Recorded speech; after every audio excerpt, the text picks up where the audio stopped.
Ni kwamba kuna mtu mmoja alikuwa anafanya utafiti, akaenda kuongea na wale watu ambao walikuwa ni wazee na wanakaribia mwisho kabisa, tunasema kwamba wako dakika za jioni kabisa.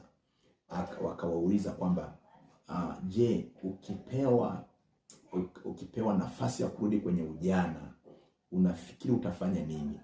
Unaona kabisa wale wazee walijibu wakasema, laiti kama nikirudi kwenye ujana wangu, aisee, kuna kitabu nilitaka nikiandike, ningekiandika.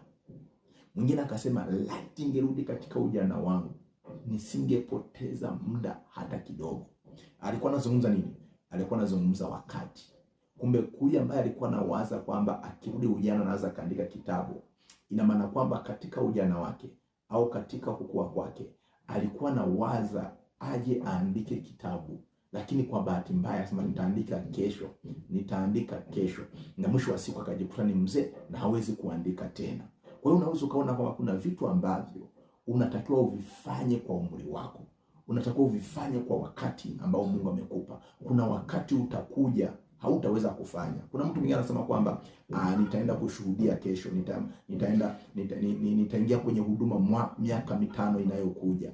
Ngoja nikwambie, kipindi mimi Mungu ananiita kwenye